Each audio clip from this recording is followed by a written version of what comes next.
All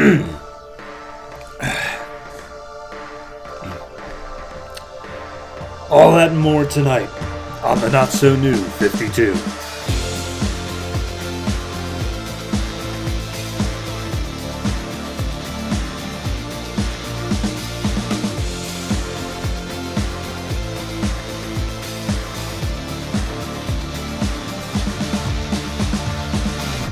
Hello everyone and welcome to episode 17 of the Not So New 52. I am your host and I am coming to you barely alive with, you guessed it, COVID. Yep, over the holiday season. Actually, before any of the holidays, I managed to come down with it. So I spent Christmas Eve and Christmas Day and my favorite of all holidays, Boxing Day, locked up in my apartment where I continue to sit and read these comics. So yeah, I'm going to be moving through this episode pretty quick. I hope you understand that, as I am hopped up on more cold medicine than I think is allowed in a single household. So let's just talk about what comics are coming out this week, shall we? This week, December 28th, 2011, held such comics as the number 4 issues of Batman the Dark Knight, Superman, Green Lantern New Guardians, Aquaman, The Flash, The Fury of Firestorm, The Savage Hawkman, All-Star Western, Blackhawks, Voodoo, Teen Titans, iVampire, and Justice League Dark. Additionally, because of course it is, we have the number 3 issue of Legion's Secret Origin. Good God, this week's actually going to kill me, isn't it? Alright, let's just jump in on comic book number 1, and hopefully I can go back to bed soon.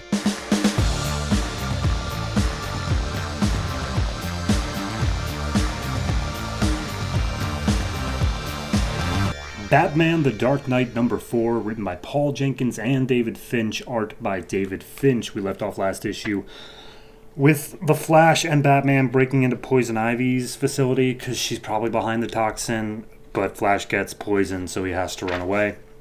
This issue picks up. He's just going through Poison Ivy's facility, and she's realizing, okay, there was a fight here. She got away. Something went down, though. And then he accidentally triggers some biomechanical defense, which is basically just, oh no, he's being attacked by vines. He, of course, immediately gets out of it. Remarks how it was just a defense system and how Ivy is somewhere, but probably not safe. They do throw in a little Birds of Prey reference just because, yes, she's on that team. Wonder Woman calls in, says like, hey Batman, we got your call. We're kind of dealing with all the people you let out of Arkham, and we're still trying to wrap them up, so you're on your own for now. Also, Flash is still running for his life. Bye. So Justice League is not going to help. Batman does some investigating. He's putting together that the White Rabbit's involved somehow, but she's more likely just a pawn or a wild card, but there's actually like someone up top who's smart who's putting this all together. And they underestimated Ivy, and that's why she managed to get away or whatever. He comes across a magazine for taking care of dogs, which of course stands out to him because Ivy would never take care of a dog. And it had a secret message hidden inside of it. Then we cut to Jim Gordon, who's on the phone calling actual Bruce Wayne, not Batman, but actual Bruce Wayne, saying, hey, Bruce, it's Jim. Look, I know I've been through a lot of stuff in Detective Comics, what with the Dollmaker, and in this comic, what with internal affairs people being sicked on by Batman, seemingly because you sicked him on the internal affairs guy. So please stop making my life such a living hell. Thanks, bye. And that's just that. It comes back. So Batman's doing investigation on the note, and apparently it's based on some cipher that's like, I can't even tell if he solves the note. It's based on some cipher that goes back to like a plant goddess, but then he just says like, oh, and I can use satellite to figure out where she is on Earth because of her chloroform readings. So yeah, I don't even know what the point of the message was, but regardless, he gets in the plane, he flies off. He has some chat with Alfred. As he's flying off in the bat plane, the White Rabbit is seemingly in the like grove outside of Wayne Manor, and she's like, "Oh, there you are." So maybe she knows where the Batcave is. I don't know. And then Batman just reminisces on like, "Oh, someone's gonna get hurt. because of me. Whether it's the Flash, who is already hurt, or that girl who I'm forgetting the name of, who is definitely not the White Rabbit, she'll get hurt, or maybe Alfred will get hurt, or Jim's going to get hurt. But regardless, somebody's going to get hurt, and it's going to be your fault, Batman. And how are you going to feel then? And then as he's reminiscing, he looks over, for I guess the first time, on his plane's dashboard, and he sees a little present wrapped up with a green vial inside. And he goes to have it analyzed by the Bat computer. And then there's a bump on the plane, and he's like, what's that? And wouldn't you know it, on the plane is Deathstroke. Because, of course, it's Deathstroke. He's on the same crazy juice that everyone else is on, and he's yelling at Batman saying, like, oh, I'm not doing this for the money. I'm doing this to take you down. Ha ha ha, I'll be the one to take down Batman. That's how they fight for a little bit. Deathstroke literally chops through the Bat plane. And Batman just starts plummeting, to which Deathstroke says, like, oh, you're lucky to get away this time. But I'm like, he's falling. He's just falling. There's no reason Deathstroke can't just fall after it, whatever. So he lands in some woods. He manages to grapple to save himself. His Bat cowl system is on the fritz or whatever. He's all torn up. But he sees a cabin. He goes up to it, and he's just monologuing this whole time about, like, oh, fear, it does these things and does these bad things, and wouldn't you know it, I'm the one who's going to get hurt. And we see that Scarecrow is sitting inside of this cabin, seemingly just waiting for Batman. How did he know he would come here? How did he know? Beats me. He just says, courage is self-deceit, the universal truth is fear. I will show you fear in a handful of dust. That's it. I don't know what's going on. I lost the plot on this one. Like, how did we go? Like, he made the deduction from Ivy. And then he's just flying to where Ivy is. I get that. But then Deathstroke seemingly chops him out of the air at a random point. He wants to kill him, so it's not like he wants him to get away. But where he manages to stumble to is exactly where the next villain is. Who, of course, is the one behind this, because it's all fear-based stuff. I don't get this. I feel like we missed a step somewhere. Maybe I did, but I don't know. For me, personally, I'm going to go ahead and give this one a 6. The writing's a 5, but the art's a 7. So it's a 6 in total, because, like, it looks good. I have no problem with any way that the stuff looks, and I really like the scene where he's reminiscing on, like, all the people he could hurt. That's a good, like, look at, you know, Batman. Despite this being his sole mission, he does bring other people into it, whether he wants to or not. I like that. But just in terms of, if I'm supposed to be following this in any sort of way, I've lost it now. Especially, what does the White Rabbit have to do with anything? I still have not gotten anything on that. I'm still completely lost. So no, I'm giving this a 6. I'm hoping you can get back on track. If I just have to accept that happened, fine, whatever, but I'd like an explanation. But for now, it's a 6.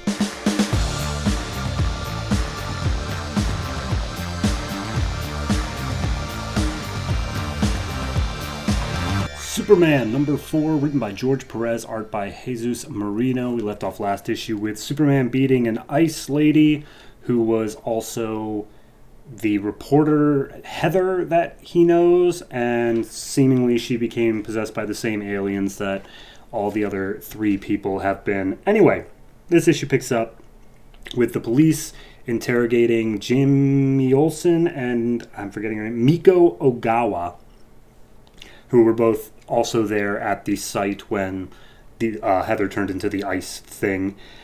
And they're just recapping the last issue, and they're going back and forth apparently, and I'm not going to bother. And then they said, oh, well, what's Superman saying? And then they show how Superman's just recapping the last issue, and it's just the last issue, and the police don't believe him for whatever reason.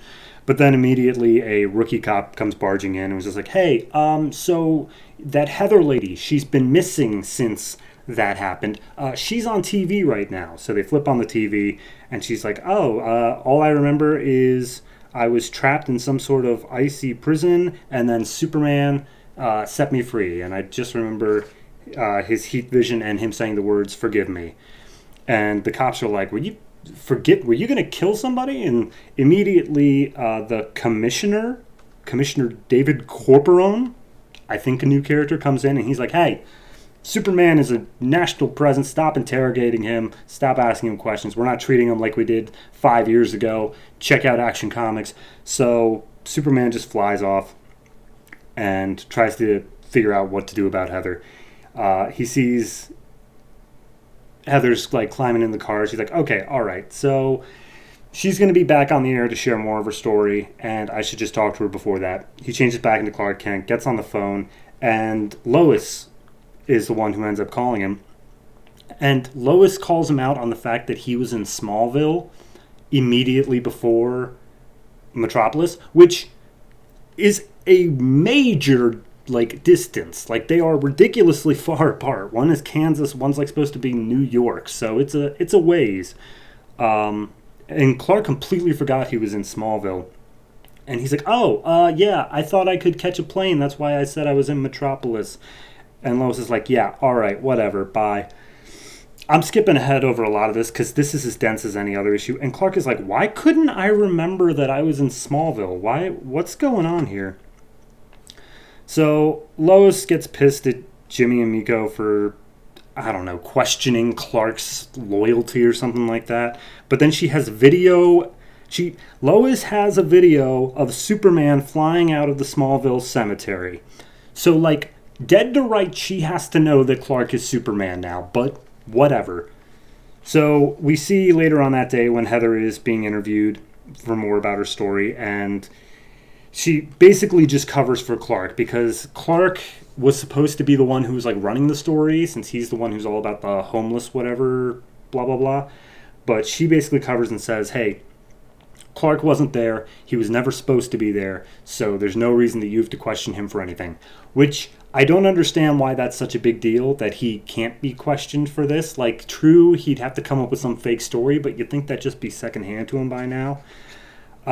We cut over to the other two alien guys who are standing at the rubble of some place. I think it was where they were interviewing that last time. And they attack some cops. We cut back to the interview, and the guy who's hosting it's like, I have proof that Clark, and he's saying this off air, he's like, I have proof that Clark was there. And he's like, well, I wasn't. So anyway, Heather and Clark, they end up talking, and then Heather uses a weird speech bubble to signify she's talking in alien now. And then we see, it just all of a sudden happens where now he's in his Superman gear. All three aliens are standing in the rubble of this building, and they're all just talking and saying, like, well, they're thinking. None of them are actually talking. They're all thinking. And they're basically saying, like, hey, so you don't remember us. We were trying to talk to you, but we realized that we weren't compatible or something, so we had to recalibrate our psychic interfaces. I don't care about any of this. Basically, they don't even explain what they're doing. They're just, this is the most they say. What cannot be adapted must be eradicated for the sake of environmental capability. That is what we were created to do. That's it. It goes on for 3 pages, but that's all they say. So anyway, Superman starts to get pissed, and he starts, like, attacking them and whatever. We cut real quick over to Perry White and Lois Lane, who are basically just talking, like, oh, man, things have been so crazy. I can't believe I'm on a TV show. I sure hope Clark's okay. Oh, wow, that's a big explosion over there. Wonder what's happening. So he's just fighting all these aliens, whatever. And once he finally has them beaten down, they say that they're commencing the purge, which then causes an entire swarm of mechanical, like, flies and maggots and stuff to start flying after Superman. And they keep, like, multiplying by the second, so he tries to take them out, but he just gets overrun by them. And he sees the 3 aliens again standing over top of him, and he's like, whoa, hold on, you said you were created. Who created you? And before he goes into blackness, they just said, you did. This was dumb. This was really, like, this is ostensibly what we've been building to. This has been what the past 3 issues of, like, huh? What are you talking about? Have finally come to a head. And I don't care. I don't care at all. This was so, like, none of it, from the action side of it to the normal, like, news side of it, none of it made sense. I don't get it. I don't get any of it. I don't, no. Just no. Okay, I'm giving this, like, a 5. I'm giving it a 5, and I'm only giving it a 5 on the sense that it's clearly left off to be a cliffhanger, but I cannot overstate how much, like, the last 5 pages are just them saying the exact same thing over and over again. It is our prime function. Change what is changeable. Adapt, blah, blah, detecting. It's just them talking in computer. And I'm like, this was the lead up? They were talking in alien speech for so long, but in reality, all they were saying was an MS-DOS window? Are you kidding me? I don't know. It's not for me. I'm giving it a 5. Art-wise, it's okay. I don't have any qualms with it. I'm not huge on the way they do Clark. He just seems a bit too off for me, but hey, that's just me. It better get better. That's all I can hope for. It better get better.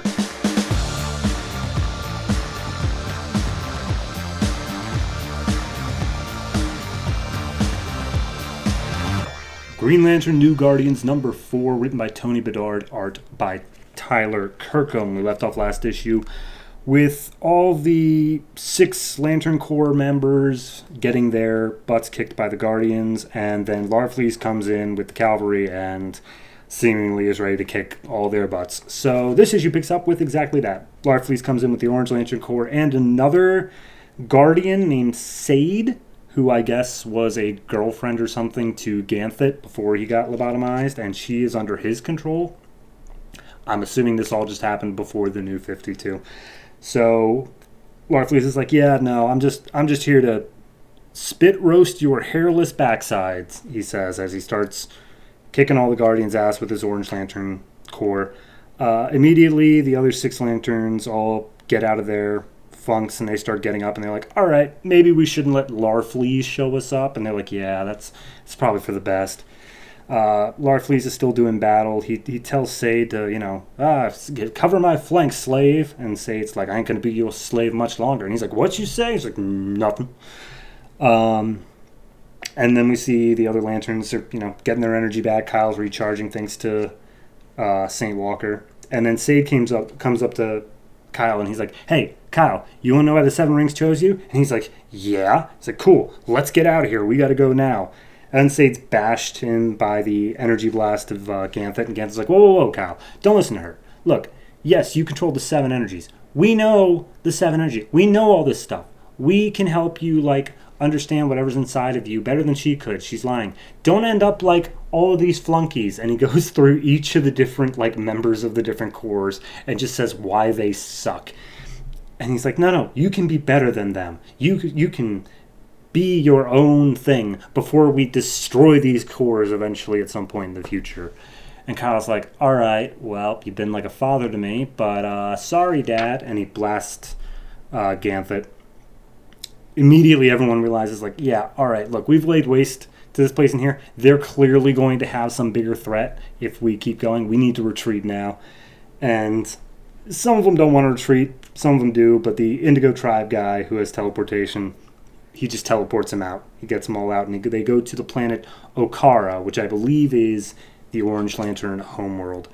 The Star Sapphire Fatality, she's been here before. She knows this place. Bleeze is pissed. Arkilla's pissed. They both didn't want to run. Arkilla's especially pissed, and he starts running towards the Indigo Tribe member. But St. Walker stops him and shows him hope, which in this case becomes a form of Sinestro that reforms Arkilla's tongue, which was apparently ripped out by Mongol when Mongol tried to take over the Yellow Lantern Corps. Again, all pre-required reading that I did not read. But regardless, he showed Arkilla that, and Arkilla's like, hey, you shouldn't use... Now he can talk, by the way. He's like, you shouldn't use Sinestro's image. St. Walker's like, I didn't do it. You did it. You wanted to see that. I just turned on the light. And then he goes to fix Bleeze because she's still a little bit cuckoo in the head. And then Bleeze is just like, no! And she flies off because For anyone reading Red Lanterns, that's not how that happens, so she couldn't be here for that. But anyway, they just let her go because it's like, yeah, it's probably for the best. Anyway, where's our little orange jelly bean thing, which we thought was the Orange Lantern representative? And he pops back up. Glomulus, I think his name was. So Larfleeze flies off, leaves Glomulus with them, and says, hey, let them know what I want them to do. Okay, bye. So Sade, Glomulus, and the rest of the Lanterns go down into this deep, dark pit where I guess Larfleeze chills. And she explains, okay, so there was this force that came out of nowhere and pulled the rings off of 7 different lanterns from the 7 different cores. When it came for Larfleeze, he was still holding on to like his power battery because he never ever lets it go. So he was pretty much safe. He was the only one who could really resist it. But everyone else got their rings plucked off. Larfleeze saw that the rings were being sent to one person, so he made a fake ring and had it follow the other ring so that way he could tell, like, he could find out what was up as well. So that's why that all happened. But what caused the rings to pop off in the first place? Well, Sade traced the source of the disturbance all the way to the center of the galaxy, where instead of the supermassive black hole at the galactic core, it is now transformed into a white hole, which instead of sucking in matter, spews out matter from a different universe. And then she sensed something emerging, and a giant vessel, quote, the size of an entire solar system came out. And all these ships that had also detected this stuff were all hanging around it, and they were just specks in comparison. And like, all right, so I had to break my mental contact with it because it was so chilling and frightening, but that was definitely the thing that stole your ring. So that's where we're going next. I like it. It's a good... I mean, the ending is so sudden because it ends on a double-page spread and then just, like nothing. It just says, like, and then this is where I must take you. I'm like, oh, okay. I guess. So I was a bit confused whether that was the end of the issue. But I like it. It didn't really do much, this issue, really. I mean, we've just been fighting the Guardians for the past, 2.5 issues now. So, whatever, kind of. But at the same point, we're out of that now. Now we're into this thing of, okay, we've got that Larfleeze is a major player in this in some way, or at least he has some level of control or power over something going on. We've introduced this huge vessel thing, a brand new player on the field. He has the ability to just take lantern rings off of lanterns without even being in the same universe, it seems. Definitely big players. I'm down for that. Art-wise, it's fine. I have no problems with it at all. No, I think it did a very good job at managing its stuff well. It just didn't feel... It felt like we were like, oh, man, we've been fighting these Guardians for too long. Let's move on to the next thing now. It didn't feel like a great progression of... Because literally it was all of one panel where they realized, like, all right, well, we've done all we can do here. Let's leave. And it's like, all right, you could have done that at, any point, though, right? Kinda. It was only... You just wanted to cause more damage. Whatever. Point being, I'm going to give this one 6.5. I don't know what's keeping it away from 7. It doesn't feel right to give it a 7. I'm going to give this one a 6.5. And yeah, no, I'm liking it. I'm liking where it's going. But it just feels like, all right, now we're on to this next thing.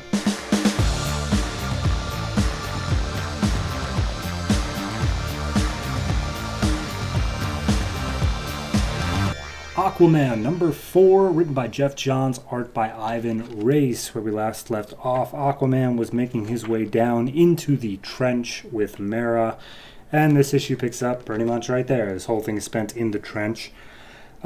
He's going down deeper and deeper. He's got some anglerfish that he's psychically telling, hey, use your light, show us the way. And they make their way down deeper towards some volcanic vents. And as they get down there, they see that while these things may not be intelligent, they do have a giant, what seems to be crashed ship, possibly extraterrestrial, that's just rammed down here, and it is now built into these volcanic vent walls.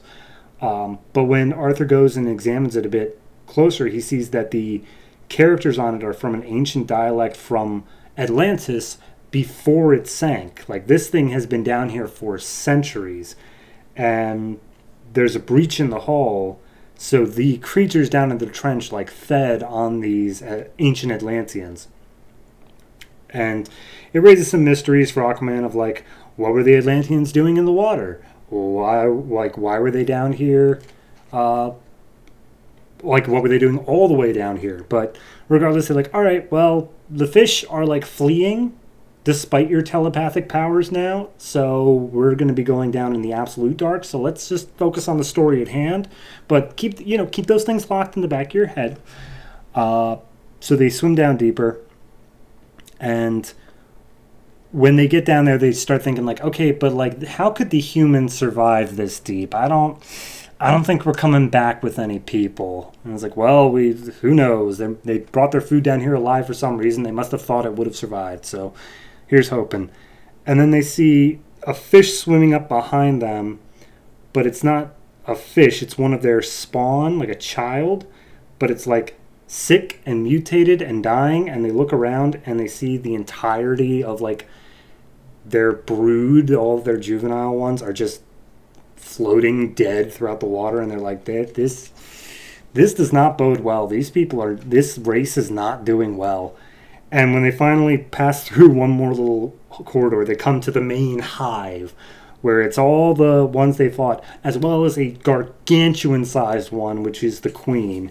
And Mera recognizes that there's a king and a queen that are talking to each other. The king being the one that was like slash-faced that they fought, and the queen being the mammoth one. And they're like, okay, this is the throne room, and we just kind of walked in. Also, up there on the ceiling are the bubble pods full of people, and they're all okay. They're all still alive. So we just need to get that whole wall up to the surface without any of them stopping us. Okay, here we go. And they just went for it. And they pushed off like this section of the wall that had the things on it, and immediately all of the trenches, like, our food, what the hell, start giving chase. Mera is pushing it up on her own as Aquaman's like trying to give her time and trying to hold them off. And there's like, no, you're taking our food. Our queen needs food for our children. Please, Aquaman, think of our sharp-toothed children. And Aquaman's like, I'm sorry, I wish there was some other way. But then he's like, all right, well, if you're not going to give us back our food, you're going to be our food. And Aquaman turns around and sees the queen is like right there about to attack. And he's like, oh, all right, new plan. And he throws his trident down at a volcanic vent and causes it to explode hot magma all over the queen, effectively killing her. Mera looks down, sees the explosion. She's like, uh-oh, is everything cool down there? Aquaman comes swimming up at Mach speed, and he's like, hey, what are you doing, Arthur? And he goes and there's this overhang over top the trench of just a rock formation. And he goes and he pushes it so as to seal up the trench, basically. He's going to push this giant rock into it so that none of them, like the magma will seal all the cracks and they'll forever be trapped down there. And of course he does it. It happens. And the trench is sealed up and they're like, cool, let's get these people home. But he's effectively doomed and or actively killed an entire race down there, a species down there. So we get the people up top. They're all cracked open. Kid's reunited with his mom, and everyone's all happy. And they're like, hey, Aquaman. I mean, 2 of them were already dead, but everyone else is alive and safe. So good record. You did it. And he's like, all right, cool. I'm going to go now. But then the kid comes up and he's like, Aquaman? Aquaman's like, yes. And he's like, you're my favorite hero. And they're all just, oh, that's wonderful. And he flies off, and one of the cops is like, I still don't like him. Jokingly, I assume. So anyway, it's the next day, and Mera and Aquaman are getting all bandaged up, and then it's like, I really didn't want to have to kill an entire species, Mera. And he's like, you did what you had to. Let's just put it in our past. And then the deputy shows up, and he's bringing along the dog from earlier on who took a liking to Aquaman. And I was like, hey, so the owner of this dog was one of the few people who, like, actually died. And this dog needs a home. So you took a liking to him. I was wondering if you would like the dog as a sign of, hey, thanks for saving all of our lives. And she's like, I guess, what's his name? And she's like, he doesn't have a name. Or At least I don't know it. Maybe Aquadog. And it's like, Aquadog, are you serious? By the way, he doesn't know how to swim. Bye. And they leave off with just this happy scene of Aquaman, Mara, and the dog being like, guess we'll have to teach him how to swim. Womp, womp, womp, womp, womp. Overall, solid. I like how it wrapped up, but it did feel very... I like the moral implications of it. It really took a look at like, all right, Aquaman has to make the hard choice here.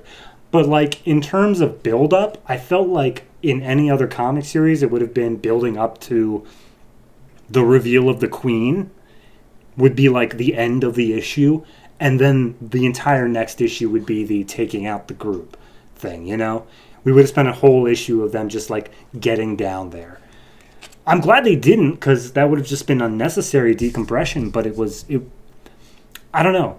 Because of just how I've been primed with other comics, it just felt really fast. But I liked how it was done, so I'm not going to hold that against it. I just wanted to bring it up.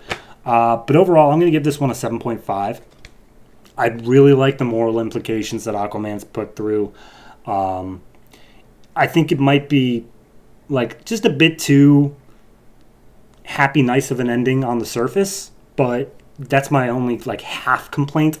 I barely care about that. The moral implications of him having to kill an entire species, I really do enjoy that sort of gray area. So yeah, 7.5 for Aquaman. I guess as a first arc as a whole, it's been very enjoyable, and I look forward to seeing where we're going next.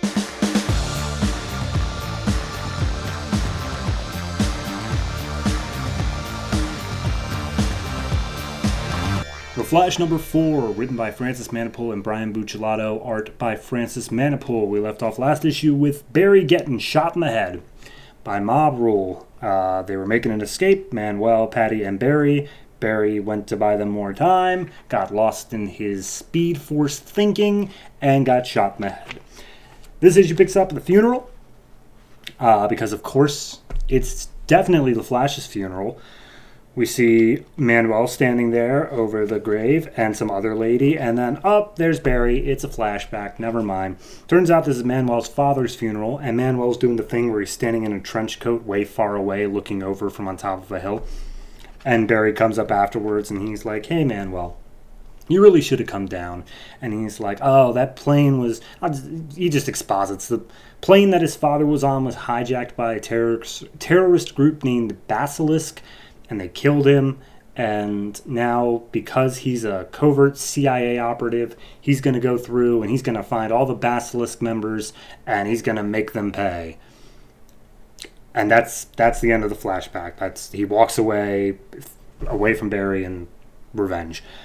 We cut to the Badlands outside of Central and Keystone City, where Mob Rule's talking to Dr. Elias, and they're like, hey, so are you going to help us, Dr. Elias? And Dr. Elias is like, I don't know. How about you tell me your entire backstory and how things came to be, and then I can tell you. And they said, sure thing. So Manuel Lago, he was a covert CIA operative. He went on all these dangerous things. He had the ability to regenerate, which made him really good, to the point where, quote, he was James Bond meets Batman. Yep. So once his father died, he got the name Basilisk. He went on a hunting spree of killing all these terrorist groups or whatever. And he was good. He killed them all off, but then one by one, eventually he got caught. He was just one guy going up against a huge group. So they got him, and they held him down. They tortured him by cutting off some of his hands and limbs and such like that. But, of course, he regrew them, because that's what he does. And they were like, cool, so we're just going to keep cutting these off then. And they kept torturing him for weeks. But each of those limbs that they cut off became a new Manuel. It became a new version of him. So eventually they were able to overpower the guards, or whatever you want to call them, and get Manuel out. And they escaped, they blew up the compound, whole James Bond thing, and then they went on and became like a group team of Basilisk hunters. They were going around the globe killing off these things. But within a few months, they all started to die, one by one, in the order that they were made. So the first hand cut off died, and then the first leg they cut off died, and blah. So they realized this was the order. They needed to do some experimenting with Manuel so that they could figure out, hey, how do we prolong our life? How do we keep living? But Manuel just bolted. And so now they're after him, and that's where we are now. And Dr. Elias is like, all right. If I were to do anything, which you're not exactly giving me much of a choice, but I'm definitely going to need Manuel to make that work. And they're like, all right, we're working on it. So we cut to the bridge that Barry put that plane through a while back. And basically they're not letting anybody by because a plane went through it, and they need to check to make sure that it's not going to explode. And people are rightly upset by that. And then Patty sees Manuel, and Patty's just pissed off Manuel. He's like, oh, Barry, he was left behind for you. He put his life on the line for you, and you just left him to die because you don't care about anyone but yourself. That's why Mob Rule's so douchey, because you're a douche. And that's basically that scene. Then we get 4 panels of Iris West in Iron Heights prison just sitting in a frozen cell, and then she plans on getting out. That's it. That just happens. So then we cut back to Manuel. He's on horseback. He's riding back. He's like, I'm going to help you, Barry. I shouldn't have left you behind. Mob Rule stops, and he's like, whoa, hey, yeah, we were hoping to run into you. You're going to come with us. He's like, no, I'm not. Get out of my way, or I'm going to take you out. I got to go save Barry. He's like, oh, Barry? No, Barry's dead. We shot Barry. We shot Barry in the head. He's like, what? You shot? I'll kill you! And they get in a fight, and then immediately Manuel's taken out, and Mob Rule's holding him down, and we get a little flashback scene of Manuel going to see Barry after his accident, and he's like, oh, Manuel, you're still alive. And he's like, I could say the same for you. Hey, you how's everything going? And they blah, blah, they get all back together. And then we see that Mob Rule is sitting outside just like, Barry, yes, we can use this against him. And it's like, but Barry means something to us. And it's like, not to us, to him. He's not us. We are different. So anyway, Manuel's all teary-eyed, and he's like, why do you take away everything I love? It's like, 'cause we're you, and you're a dick. So come on, you're coming with us. Then we cut back over to Barry, because of course he's not actually dead. Turns out he was so lost in his Speed Force thinking of probabilities and whatever that he couldn't tell the difference between what he had actually already done and what he still needed to do, which was, all of it. But as soon as the bullet grazed his temple, his reflexes kicked in, and it didn't matter what he was lost in thought. He speed dodged out of the way, and it just left a little bit of blood because, it still grazed his temple.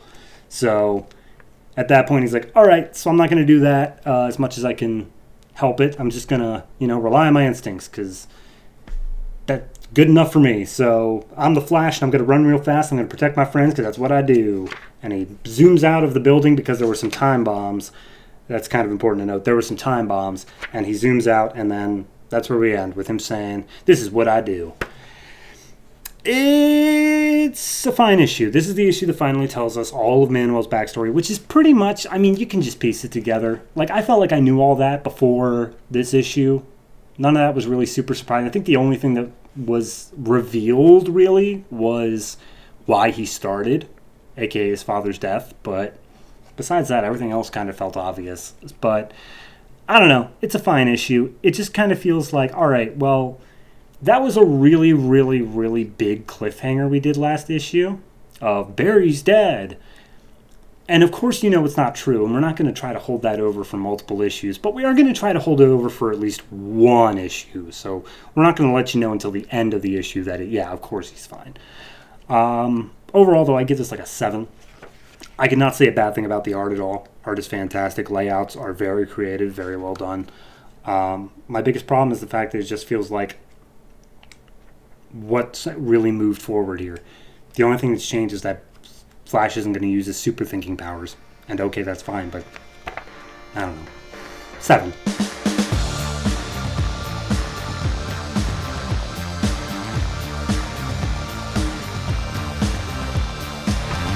The Fury of Firestorm, number 4, written by Ethan Van Sciver and Gail Simone, art by Yıldıray Çınar. Left off last issue with Firestorm taking out the super boss known as Helix, and director Zither being real upset with him about that. This issue picks up in Karak, fictional country. A plane is landing, and a Tony Stark-esque type man comes out named Al-Farishta. Basically comes out and is like, hey, everyone, I bring you power that can rewrite the globe. Guns suck. Guns are the worst, because guns can only kill like a few people at a time. I bring something that can crush the will of men. Behold. And he shows this guy who they're dangling upside down from like a nuclear drop test tower. And he's screaming out in prayers for Chem Atom, which will probably come back later. And he's literally on fire. And they just straight up drop him and say like, oh yeah, no, he's an orphan, his family's gonna die. Like, don't worry about him, he's not important, but he's a good weapon. Because watch this. And as they drop him, he turns into a nuclear explosion. And everybody is wearing goggles except for one dude who's staring through binoculars, like trying to get a better look at it. And they're all like, whoa. And then Al-Farishta turns around and looks at the binocular guy who has holes just going through his head now. And is like, that's why we told you guys to wear goggles. So anyway, bidding starts at $1 billion. And of course he gets straight up $1 billion for this weapon to be given to the Karaki freedom fighters, I guess you want to call them. Anyway, cut back over to the main story. Tanya, she's got a head injury because of the fight with Helix. Ronnie and Jason come over and they're like, okay, yeah, she needs a hospital, but we also need to take care of the government stooges. So we're just going to split up. Jason is going to go to the hospital with Tanya, and Ronnie's going to go fight whoever's coming after their families and whatnot. So they have a nearby headset that's communicating to whoever, Zither, I guess, and they managed to pick up on that. They're like, oh, I recognize something. I know where to go. So they all go off their different ways. Cut back to the Al-Farishta thing. After they make the deal, they're back on their plane, flying back home, and there's something just in the way, something blocking them. And it is a man named Pozar who has all the powers of Firestorm, and he blows up the plane, and he goes in and he grabs Al-Farishta, and he's like, you stole the Firestorm protocols, and you used them for your own work. Who else has this knowledge? And he's like, dude, I operated on myself. And then Al-Farishta turns into a Firestorm, and he's like, oh, it's because I have the courage to possess, blah, blah, blah. Point being, Pozar apparently was Professor Mikhail Arkadin, who was one of the professors who invented the protocols with Martin Stein, and he's pissed that this guy has it. So he stabs him through the chest with a giant sickle that he forms out of, like, nothing. By the way, he's Russian. Want to make that clear. And as such, it causes him to have, like, a nuclear meltdown. He explodes, and Pozar's so happy about that. Cut back to Ronnie, and he's like, I know Jason thinks I'm an idiot, but I was able to pick up like a train sound on one of the communicator devices, and there's only one place that's a low rundown like motel place that people hide out in that's also near train tracks. So putting two together. And then he realizes that it was an ambush, and he's like, all right, maybe I'm not that smart.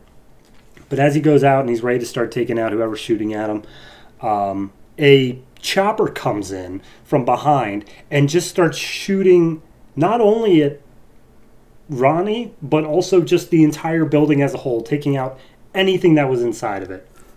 So as he turns around, he's like, wait a minute, my mom was in there. And I don't know, I've read this like 3 times. I have no idea how he thinks his mom was in there. Like, I don't know how he got that. But regardless, he looks inside the chopper, and there's Director Zither, and Zither's like, hey, your mom's fine. I can take you to her. I just want you to listen to me. I'd like to be your friend. My name is Zither. And then we cut away. We go over to Jason, who's got Tanya in his arms, running into the hospital, just barely not on fire anymore. And he's like, oh, she needs help. She needs help. And apparently they start doing like some pre-op stuff, and there's bone fragments and bullet fragments that are in her brain, so that's like too sensitive to operate around, so they just have to leave it for now. Jason goes in, he looks at the x-rays, and then he uses his powers to transmute the bone and bullet fragments into oxygen, which oxygen in the brain doesn't sound good either, but apparently it's fine. And he kisses Tanya and walks out of the room.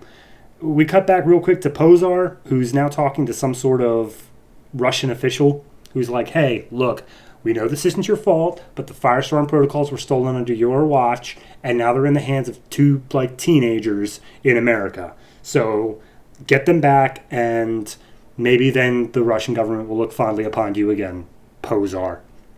So that's the next villain, I guess. So then we see that Tanya's apparently, she's doing better, she's stable, she's not out of the woods yet, but Jason needs to go home and get some rest. So he walks out the door and immediately is met by the just lights and all these men with guns. And Zither's there again. He's like, hey, Jason, I'm Director Zither, and I would like to be your friend. Also, I'd like to offer you a job. And Ronnie comes flying in, and he's like, Jason, do it. This place is awesome. And that's where we leave off of whatever just happened there. It's good. It's a fine issue. I feel like, I just glanced in the last issue of all the things that we left at the cliffhanger, and I feel like we didn't do anything to deal with that, and we're just now doing the Pozar thing. So I feel like we just dropped half the storylines for no reason, and I'm not entirely sure why. But regardless, this was fine. It was okay if you just look at it as its own standalone thing. We got the Pozar set up. It feels like a very streamlined plot now, where it's just all right, we got the Russian guys, we got Firestorm in the middle, and then we got Zither over here. And then that's just its thing. That's fine. I'm good with that. We don't need all these B teams. So as long as we stick with that, I'm good. Art-wise, it's fine. It's a bit heavy on the inks on a couple of these pages, but I don't hate it that much. This last page is really weird, though, in that they did the weird dot effect that you get in old comics that was anywhere else in the comic. I don't know why they chose to do it there. Regardless, I'm giving this one a 6.5. It's fine. It's bordering on good, but it's still got some issues. So, yeah, 6.5 for Firestorm.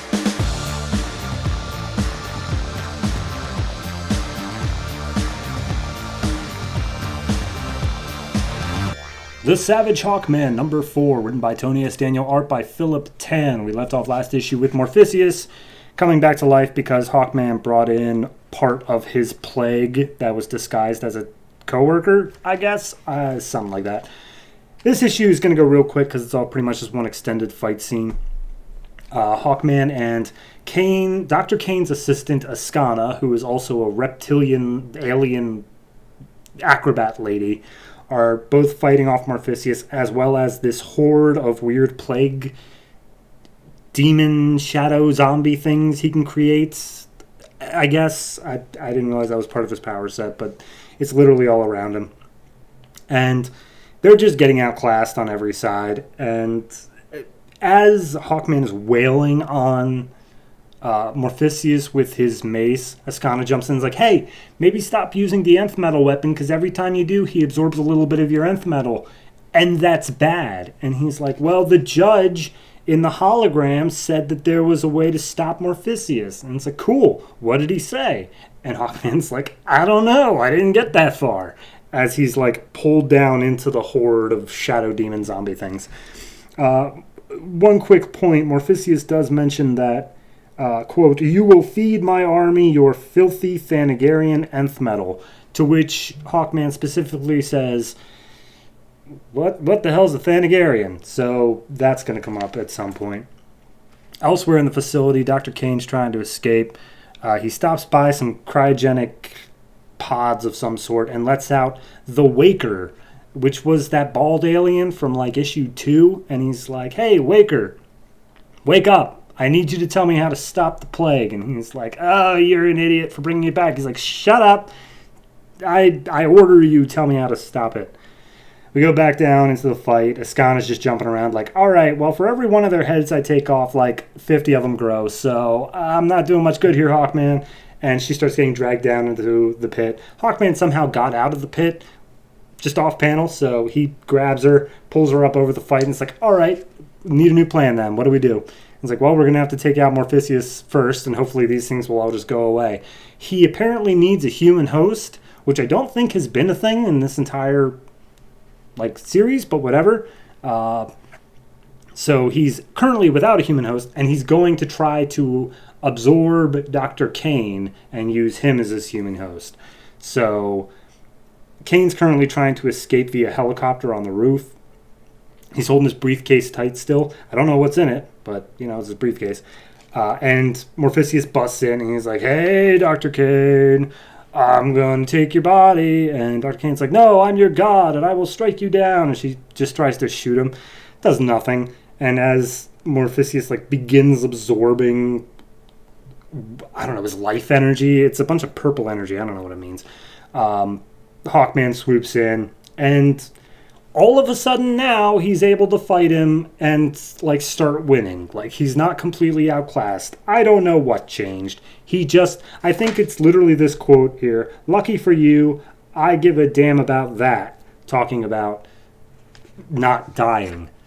So anyway, he's beating up that guy. He's like, hey, by the way, I figured out what your weakness was. Despite the fact the judge definitely didn't say it, I figured out what it was. It's extreme cold because you were down in the cold ocean. And that kept you imprisoned that whole time. Right? Yeah? Cool. So because they're in the cryo tube room or whatever, he just pulls one of the tubes for the cryogenic freezing and he freezes Morpheus, and then that's the end of it. Morpheus is defeated. He's officially on ice, and that's, I guess, all we needed. Waker's nearby, and he's like, hey, you contain Morpheus. Good job, but you need to stop Kane, who's currently on the roof. And Hawkman's like, who the hell are you? And he's like, my name's Waker. I'm a friend. We'll talk later. Just go. And he's like, all right, bye. And specifically, Waker says how I hold your key, Qatar Hall, spelled Katarhol. So he knows something else as well. So Kane's in the helicopter, but of course that doesn't stop Hawkman. He just flies up, pulls off the door, grabs the briefcase, and says, all right, you're free to go, bye. And then a few days later, cut to Emma and Carter are just talking in their his civilians. She's always in civilians. And they're just basically saying oh, you've finally decided to stick around, Carter? You're paying your rent and whatnot? He's like, yeah, I figured I'd stick around for a while, maybe get to actually doing my job. Just need a few days to clear my what? And as he looks around the street, everyone he sees are zombies. Sure. Why not? Yeah, that's fine. This felt like such an abrupt ending to the entire Morpheus thing. It's like the last issue, he was literally not alive and had no ability to do anything. And then this issue, he was brought back to life at the end of last issue. But then this issue, they're just like, oh, by the way, we figured out your secret. How? I don't know. But you're afraid of the cold, so it's like, all right. It felt like they were just like, all right, this isn't working out. Wrap up the arc. Moving on to zombies. Which I guess, sure, whatever. I'm going to give this one a 6. It's fine. It wraps it up well, and I like how it's taken the time real quick to just be like, okay, Thanagarian, Qatar Hole. We're setting things up for the future here instead of just dropping it on me later. But you know what I really liked for them to set up more? How the hell Carter figured out the whole cold thing. That would have been nice. So, yeah, it has its issues, but I'm still giving it a 6. The art's very pretty. I have no problem with that, though. So, writing-wise, art-wise, cool.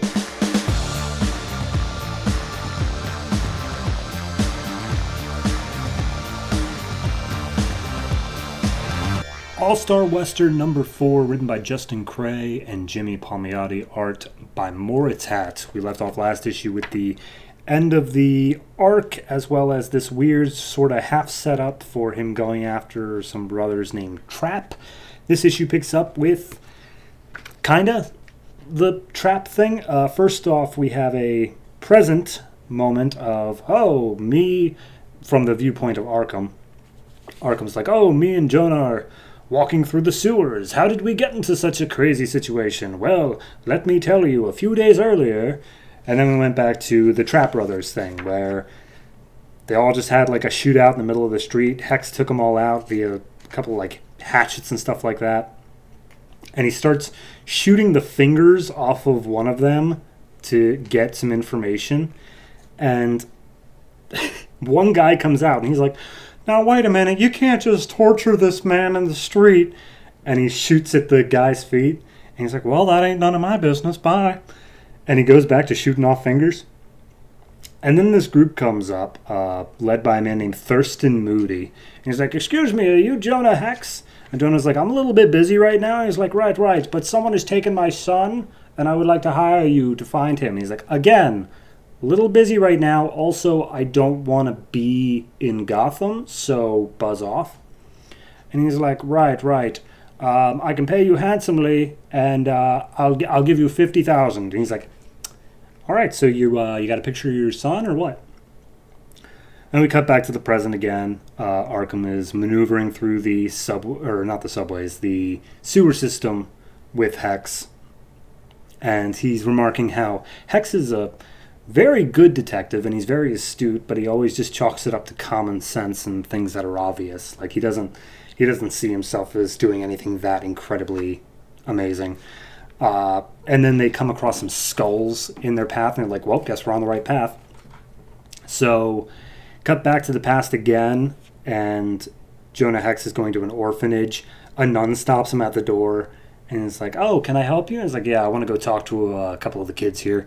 He's like, oh, you're scary looking, man. I don't think we're going to let you in. He's like, look, I'm a bounty hunter, and some kids went missing, and I want to see if any of the riffraff here at the orphanage know anything about it. It's like, yeah, well, we're definitely not letting you in then.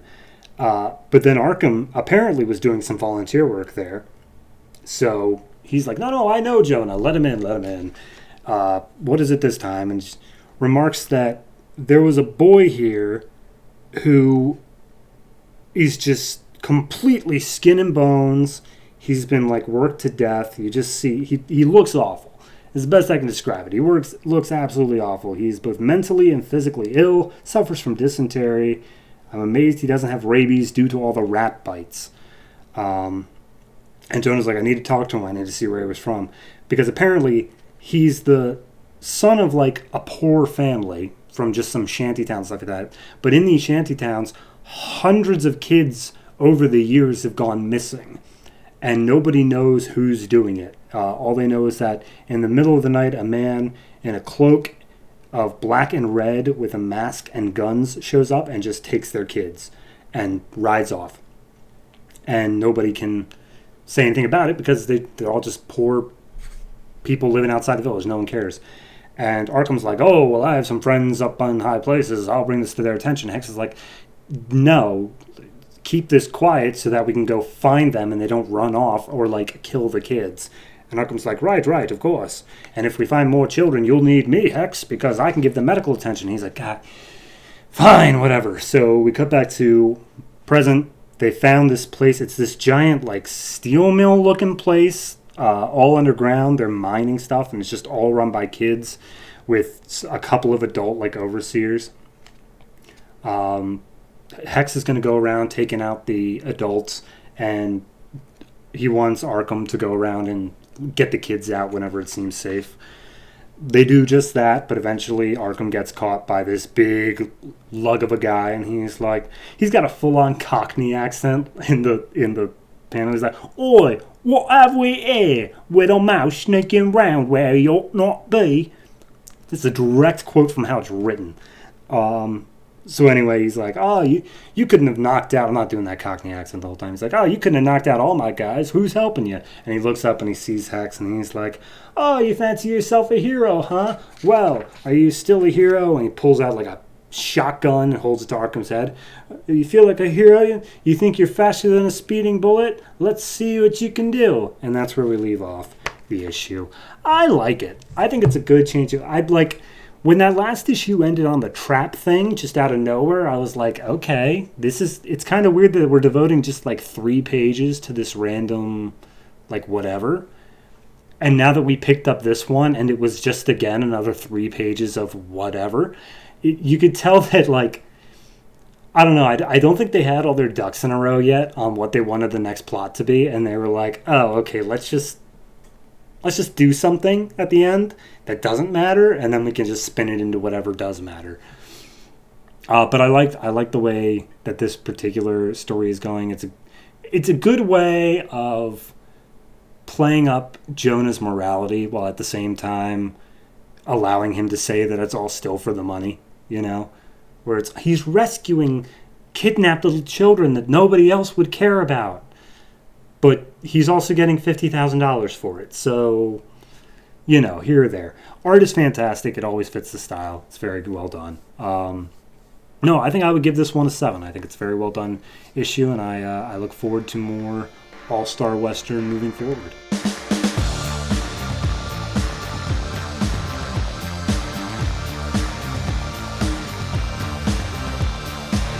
Blackhawks number 4, written by Mike Costa, art by Graham Nolan. We left off last issue with Kunoichi using her nanites to help stop Titus, who is running through the facility, and grabbed a control rod from the nuclear reactor at the end of last issue. Didn't know that then, know it now because of this issue. This issue picks up pretty much exactly where we left off. There's 2 plots that keep coming back and forth. They don't really intertwine at all, so I'm just going to cover one and then cover the other. Main plot, A plot, Kunoichi and Titus. So Kunoichi is like geeking out because she's like, there's like a heads-up display on my retinas and it's making me feel sick, but I'm able to see everybody, including everybody's media. And they're like, oh, that's cool, let's go. Glad you're messing around with us. We kind of have a situation. They're like, right. Also, the threat is the radiation alarm is about to go off because there's radiation literally leaking everywhere because of what Titus has done. So radiation is going off, alarms are going off, and they're like, all right, everyone, we need defensive scenarios. We got a reactor breach. People are going to have to start evacuating soon. Then Lady Blackhawk storms in. It's like, all right, this is spinning out of control. Security's fried. We need to figure out what we're doing here. And it's like, Lincoln says, like, all right, bottom line, we're going to have to evacuate our own base and get out of here while Titus is able to do whatever he wants. And Lady Black looks like, are you kidding me? Like, first, how did he even know where our nuclear material was? I didn't even know we had nuclear material. And he's like, look, the order is we leave. I don't like it, but he can wait us out because he can self-repair. We got a deal. And Kunoichi chimes in, is like, actually, I have the same thing he has, so maybe I could fight. And so they're like, all right, everyone evacuate except for Kunoichi, because apparently she's going to go try to fight him. The dude that she's in the infirmary with, Irish man, or just Irish, no, Irishman, gives her a knife. And it's just like, didn't think to bring my sidearm to the hospital room, but you could use this at least. Hopefully it's something. Superman couldn't even take this level of a beating, and she's like, well, I'm better than Superman, and I take umbrage with that. But regardless, she starts making her way down there. She starts feeling a bit woozy because of all the nanites in her system, throws up real quick. She's like, oh god, this sucks. So as she makes her way down to the hangar bay where Titus finally is, he's cutting his way via the control rod into a space shuttle. And he's like, yeah, I bet I could fly you. You'd be fun to bring back. And Kunoichi's like, boy, you look awful. You're barely keeping up with the radiation poisoning, aren't you? And he's like, yeah, but neither are you, and I've got 10 times the nanites you do, so I should be able to last a hell of a lot longer than you. And he's just like, well, by my math, you look like hell, and I don't, so let's fight. So they fight. Literally just a whole bunch of, like, the knife and the sword, and they're stomping on each other, and they're doing whatever. But it looks like Titus has the upper hand before Kunoichi finally gets the idea, oh, right, I'm hacked into the entirety of this building's everything, including the hangar bay. So as Titus stands up to gloat for a second, she turns on the rocket thrusters on the plane right behind him and rams him into a wall and explodes him. And as they step out of the wreckage, Titus is still standing, but then he immediately falls off a cliff to his seeming demise. Lady Blackhawk runs in, finds Kanoichi's body. She's still doing all right, but she is in bad shape. So she's like, I'm going to bring her to the medical bay that didn't explode, and I need a doctor with me stat. And Lincoln's like, fine, that only takes one man, though. I want everyone else down in that gorge finding Titus's body and any other tech that might have ended up down there. And Kanoichi's like, I'm sorry I messed up, boss. Please don't fire me. And he's like, oh, I couldn't fire you if I wanted to. You're famous. So that's where that plot leaves off. Pretty much ending the Titus thing, I think. B plot was Wildman and Canada. They're still being seduced by Mother Machine, to join their whole machine city thing, to be absorbed into that. And Wildman seems pretty into it. Canada seems pretty skeptical.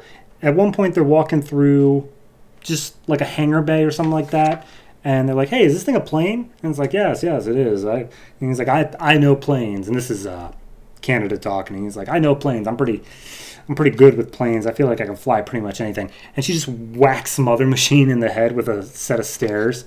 And they hop on the plane, and it's just like, look, I can fly anything. We got to get out of here. Let's hop on this plane. And he's like, what do you mean?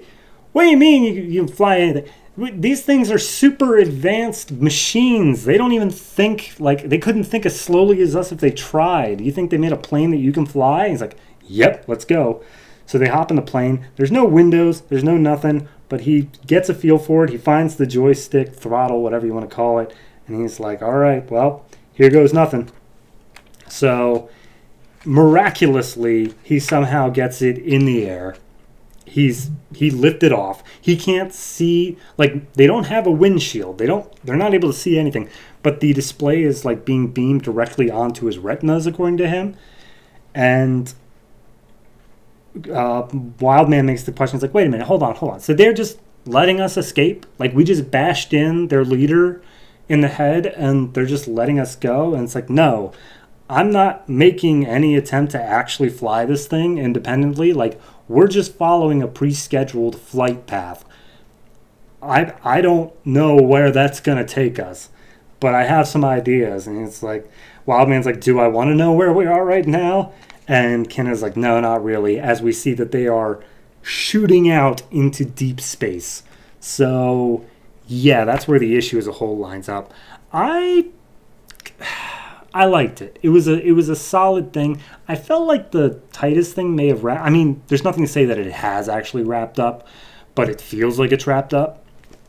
It just felt like it wrapped up a bit quick, where it's just like, okay, yes, he got out and he's able to do whatever he wants in this place, but it turns out that he was just planning on leaving as well, which I guess he's been through the ringer, but at the same point, I feel like he would have done something with all the tech in that place. Regardless, it's a fine issue. The art is average to good. It's not fantastic. It's not standout, but it's average to good. Writing-wise, I liked it. It was fun. It was, good fight scenes or whatever. Nothing really stood out in any particular way, though. So I'm going to give this 6.5. Like, it's good. It's fine. But it's nothing that's like, wow, that's amazing. It's just a nice little fun read, and there's nothing wrong with that at all.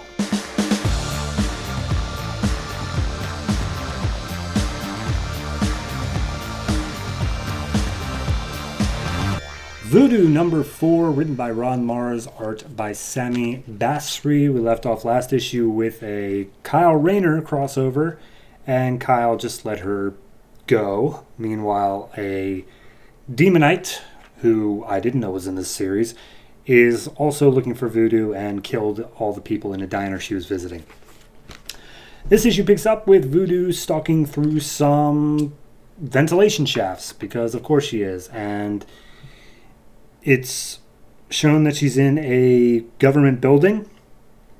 There is some monologuing over top belonging to other people, which I'll get to their scenes. Like, I kind of just want to do all the Voodoo stuff first because it just flows better. So she's going through a government building, ventilation shaft, she's looking down. She sees two guards. They're talking about the game that happened last night, how they got smothered. And then Voodoo comes up and covers up both their mouths, knocks them out, and then takes one of their cards and their identities as well.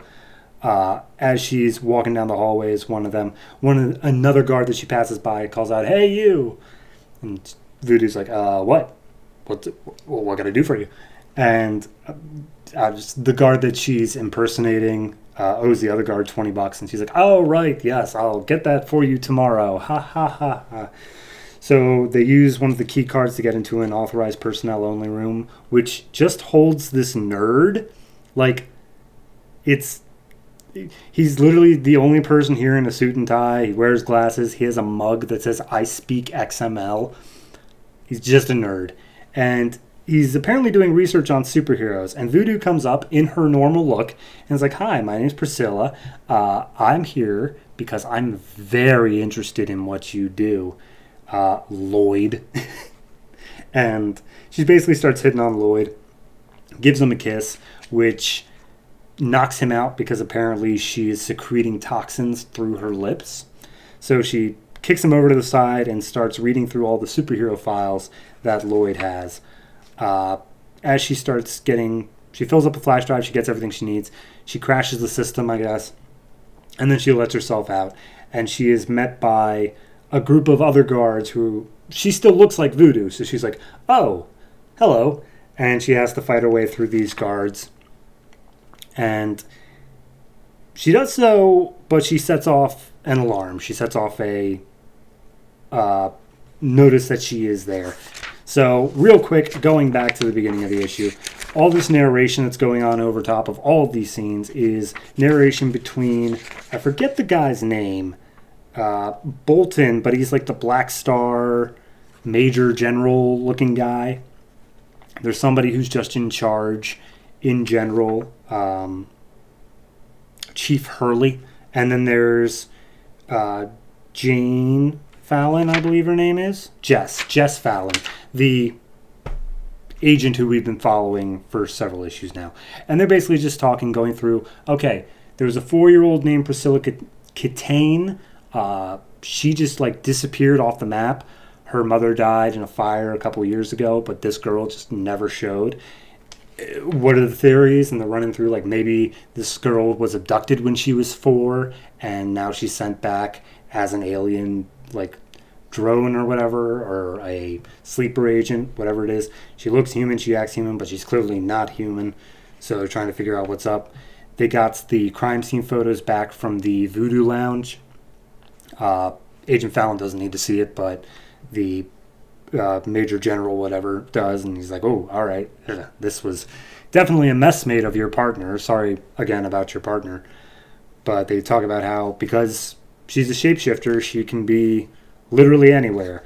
They did have traces on her in New Orleans, where they accidentally let her get away, and then somebody said that they saw her hitchhiking in Mississippi. So they see her going northeast, but still hundreds of miles away. They could be anywhere. And because she's still using her normal look, they theorize that there are some limits to her shape-shifting, but they're not sure what they are yet. And they're hoping there is, because otherwise there's no way they're going to be able to trace her. So Agent Fallon starts thinking, all right, so me going after her alone, that was a mistake. But too many people, too many bodies, too many confusions, that's not a good thing for someone who's a shapeshifter. It has to be someone who knows what's up. So I think if you want there to be backup, that's fine, but still just let me pursue this on my own. Let me be the only person tracking her, because I know I'm me, and I'll be able to find her. And then the alarm starts going off.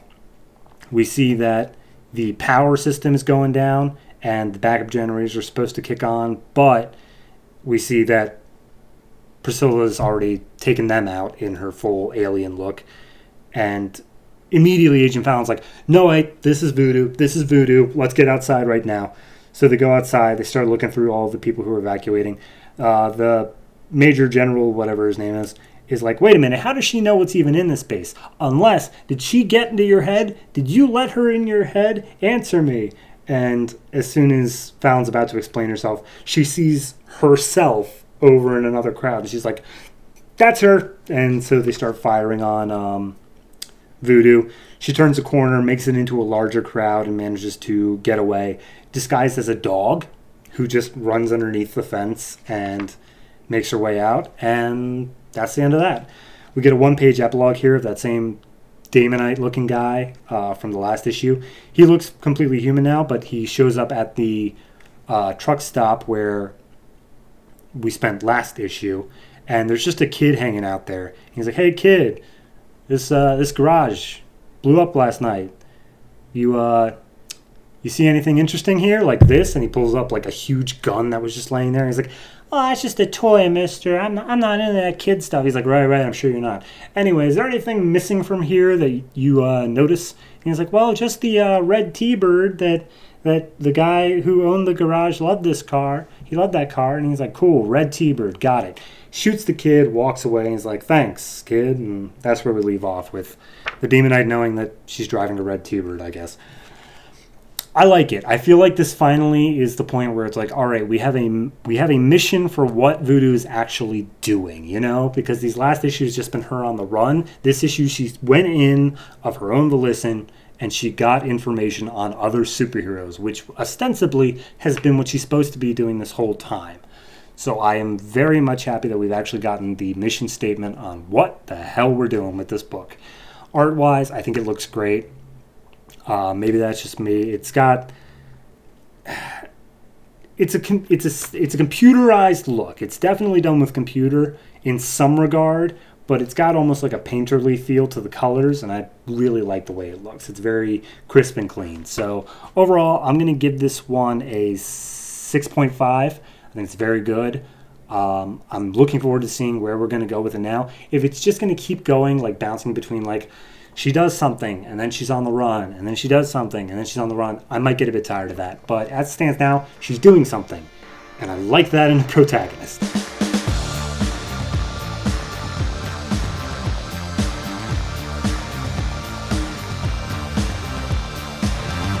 Teen Titans number 4, written by Scott Lobdell, art by Brett Booth. We left off last issue with Skitter being turned back into a human named Celine, and a whole thing with a robot that can wipe memory.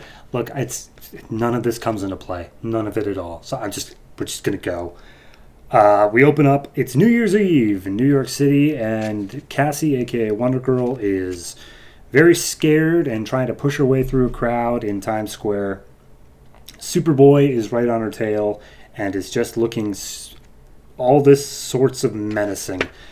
Cut over to Lex Tower, which I assume is also in New York, but they don't explicitly say. So Miguel and Celine are on top of the penthouse, and they're just, talking. Well, Miguel is talking at her, and she's just like forced to take it, and he's being very like, "Wow, yeah, things are so great and everything's so awesome, and hey, what about you, Celine? Why don't you talk about yourself?" And she's like, "Everything sucks for me. I turn into an insect all the time, and everything sucks, and I don't know, every scream of every child rings in my ears, and my destiny is no longer my own, and I don't know how long I'm gonna stay human this time, and wah."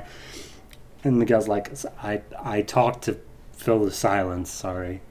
So Red Robin shows up and is like, "Well, stop feeling sorry for yourselves, because we've got to take down Nowhere so that they don't attack anybody other metahumans." And it's like, all right, well, that was kind of douchey. And he's like, sorry, let me try again. "Celine, we will find a cure for you, but we have to be alive to do it. And that means taking down Nowhere." So, I don't know, I guess that counts as a moment. And then Miguel hears the doorbell ring. Despite the fact they're supposed to be undercover, he got takeout. And who's at the door but Kid Flash and Solstice, except they're coming in from a street despite the fact that they're supposed to be at the penthouse, so something weird is happening there, like intentionally. Tim tells Miguel, "Hey, go around and get all the spare blankets that you can from the penthouse. We got to warm them up." And Kid Flash misunderstands and thinks he was being told to do it, so he does it at super speed, and that was a fucking scene. So then we get back to Times Square. Superboy has somehow lost Wonder Girl, and so she gets the drop on him and was like, "Why are you following me? Who are you?" And it's like, I'm here to fight you." And he takes off his shirt and shows the Superman S. And so they just start punching each other in Times Square, and everyone's like, "Wow, is this part of a show? It's awesome." So then we cut back to the penthouse. Miguel's talking with Solstice. They're just getting to know each other, I guess. Solstice is very much of the, like, hey, man, everything happens for a reason, and I'm just happy to be here sort of mindset, which is a fair change from being locked in the cell screaming, help me, at the end of 2 issues ago, but regardless. So Miguel really likes her, and they're like, oh, we're going to be best buddies. Meanwhile, Red Robin comes back to Kid Flash and is just like, hey, tell me about yourself. And he's like, well, I don't have any memory of my life before 6 months ago, and I just kind of have super speed. That's about it. And it's like, cool, I've also seen you on the news causing debacles. So do you want to help us take out Nowhere? And Kid Flash is like, oh yeah, they're going down. And then Robin, there's a whole thing where he gets super upset that Kid Flash is wearing one of his sweatshirts. And it goes on for a full page where they actually legitimately fight over it.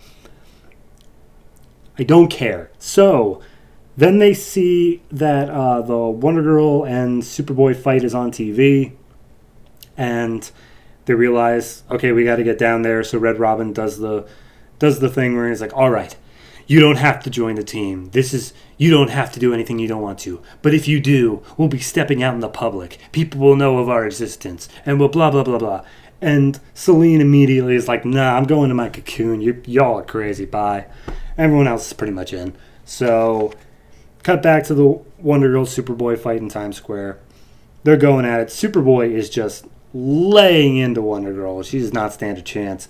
As she's plummeting towards the ground after a particularly big hit, she realizes that if she doesn't do something, she's going to turn into, what was the word? Star-Spangled Tomato Paste. So she manages to land a lasso shot around a statue, redirect her momentum, and kick Superboy in the gut, which kicks him through several buildings. I really want to point out that this entire fight, like from the first panels where like they see each other, they're just constantly going back and forth being like, you know, you're kind of hot. Too bad that you're evil. And they just keep doing that here, like all the time, just saying like, wow, they're really cute. Too bad I have to kill them. So anyway, Superboy asks Wonder Girl, hey, do you want to join Nowhere? And she's like, no. And he's like, all right, had to ask. So he blasts her out with the telekinesis, walks over, picks her up, says like, now tell me where I can find Red Robin and his friends. And Wonder Girl's like, it's not that hard. And we see on the zoom out that Red Robin and the team are all standing there. And they're like, we're the Teen Titans. Whoever you are, get ready for a fight. And Kid Flash, because he had a pretty ratty outfit to begin with, he put together a new outfit, once again using things from Red Robin's closet, which again they make a comment on, and I don't get where that bit goes, but regardless, we got the team. The team is here. So, yeah. It's frustrating, because it's so hard to put into words exactly what I dislike about it.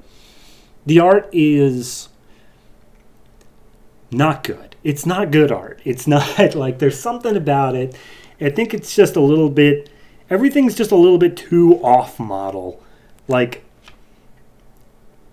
they don't feel like people. Everyone just feels just way a bit, it's in the uncanny valley. That's what it is that it's not, like, it's not even that they're close to looking realistic, but they're just, like, close enough that they're not cartoons either.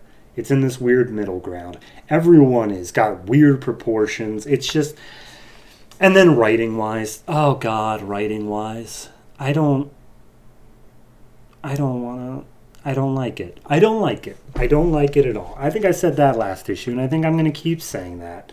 But, like, this whole one-page fight of, like, over the sweatshirt, and then they bring it back like it's a thing. And then during the fight, they got to keep saying, like, boy, you sure are hot. Too bad I got a kiss. Shut up. Stop it. I don't like any of this. I'm giving it a,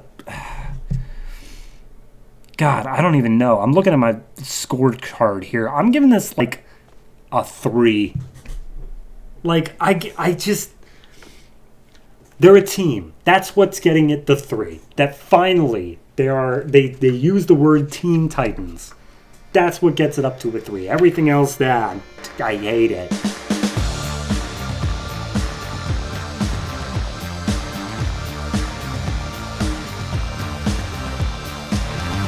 iVampire number 4, written by Joshua Hale Fialkov, art by Andrea Sorrentino. Left off last issue where Andrew now has a little gang with him, John, an old friend of his, and a girl named Tig, and they're making their way to Gotham City. This issue picks up, they are outside Columbus, Ohio, and the two humans are very tired. They need to rest, so they're crashing at a motel, hotel, whatever you want to call it. And Andrew's like, all right, well, I'm going to go out for a bit. I will be by at sunrise. Wake me whenever you're ready to go. Wake me being, whatever. So he steps out, turns into a giant bat, and then just goes off.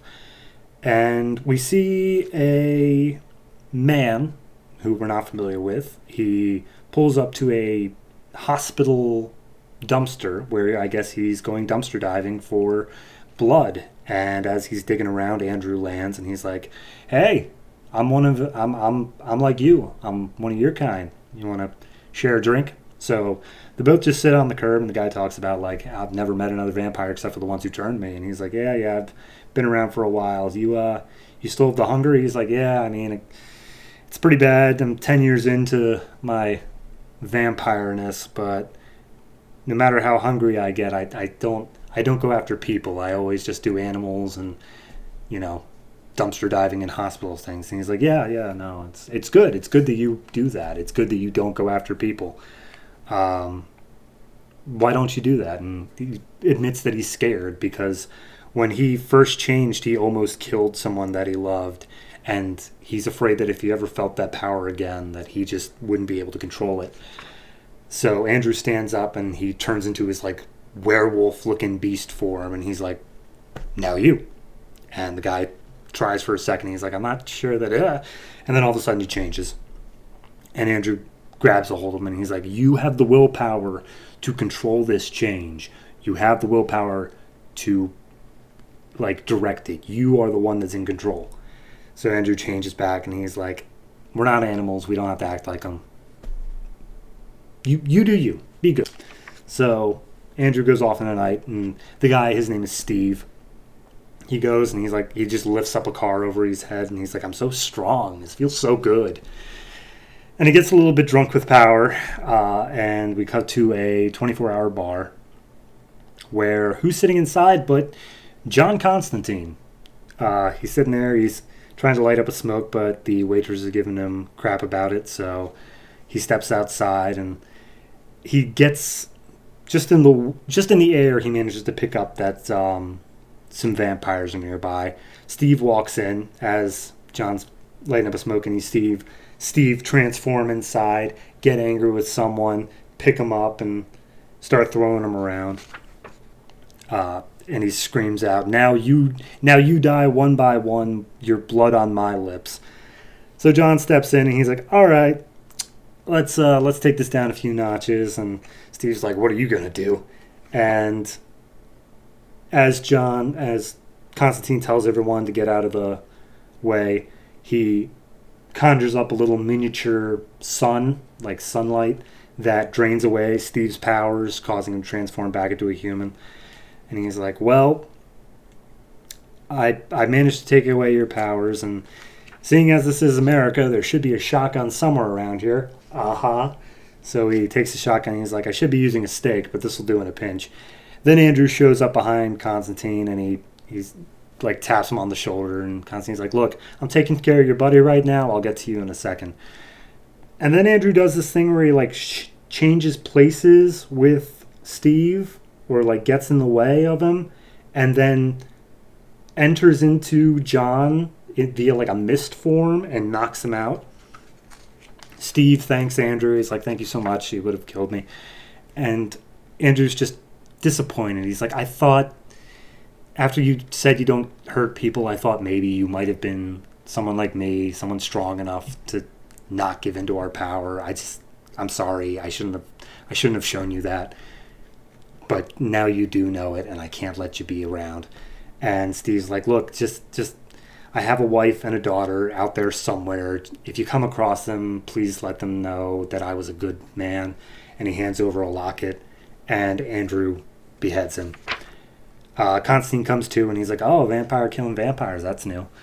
And Andrew tells Constantine, he's like, look, all those killings recently, those were vampire related. There's a war coming, so tell all of your wizard and warlock friends that we might need them to join on my side. So, and your little parlor tricks are not going to work on her. So Andrew goes out, sun's coming up, he goes back to the motel, he looks at the locket, and the name inside the locket along with the picture is Tig, his new sidekick little friend.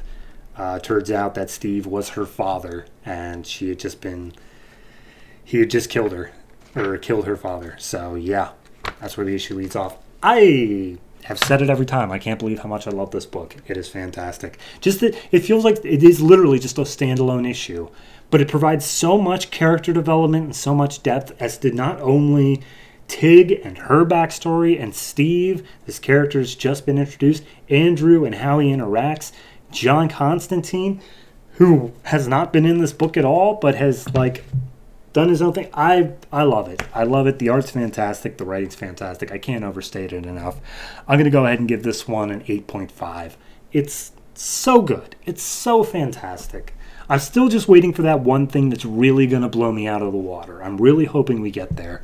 But as it stands now, I cannot sing its praises enough. Please check out iVampire.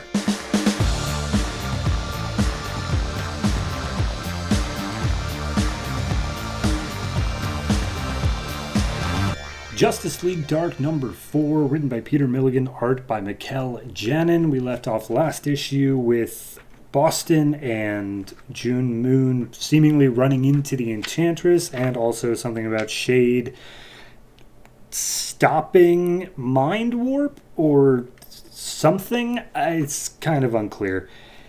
I really want to make clear that this book is insane.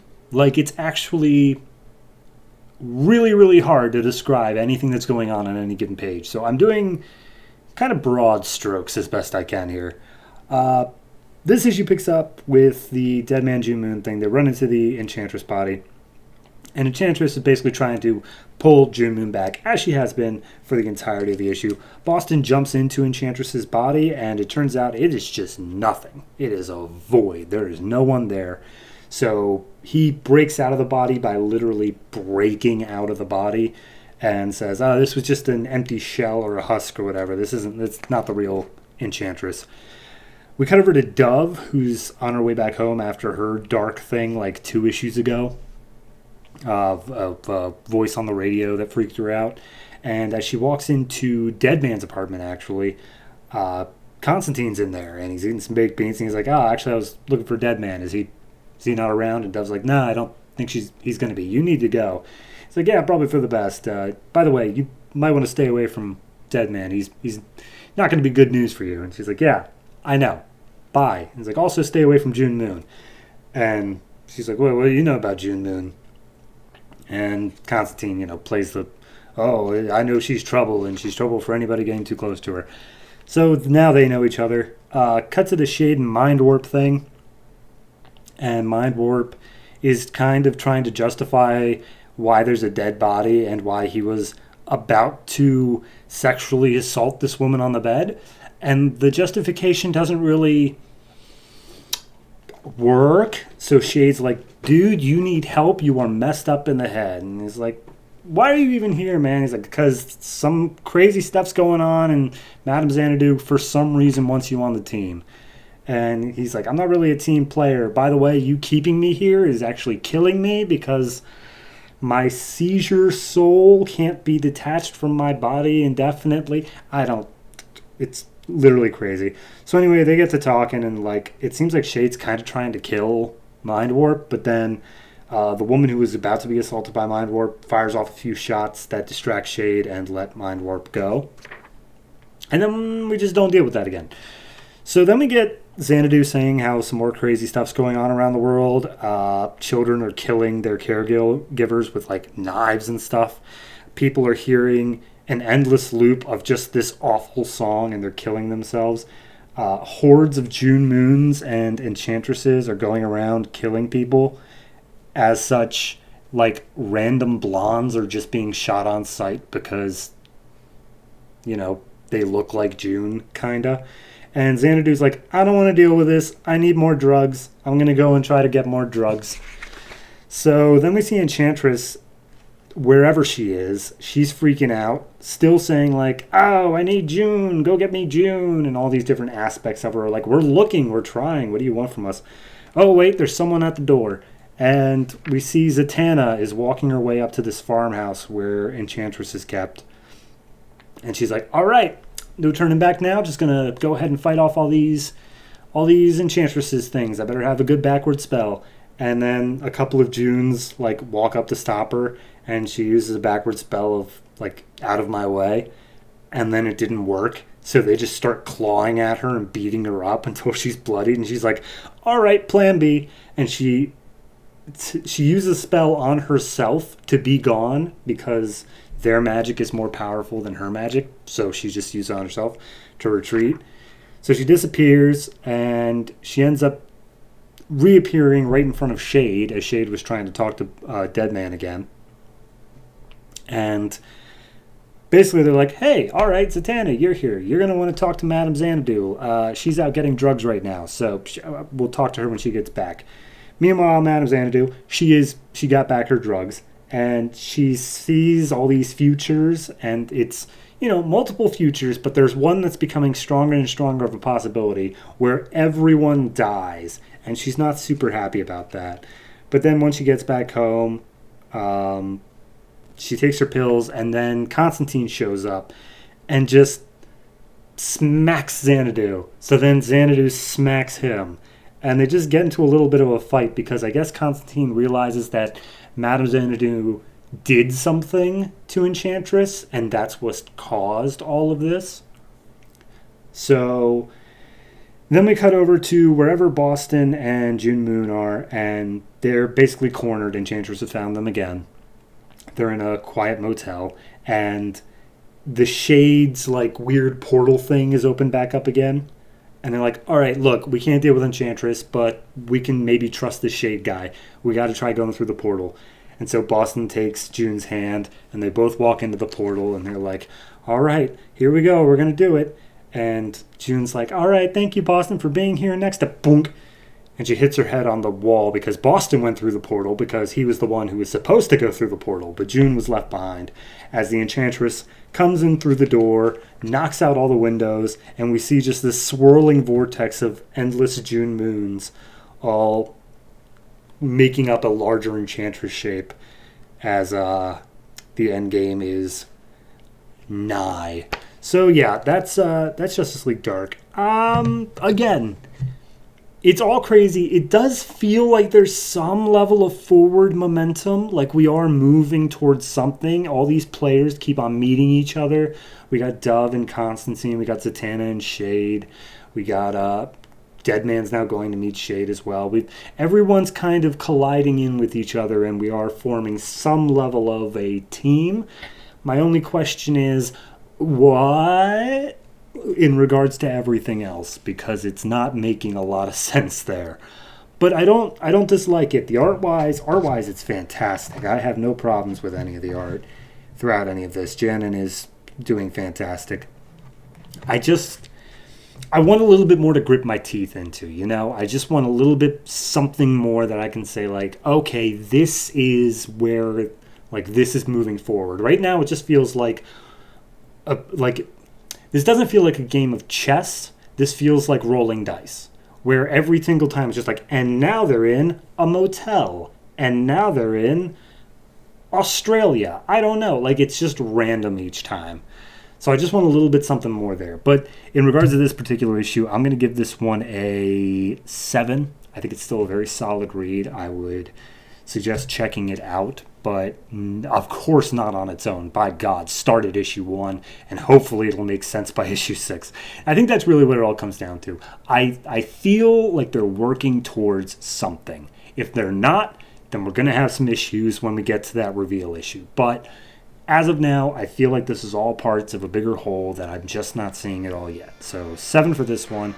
Looking forward to the next ones.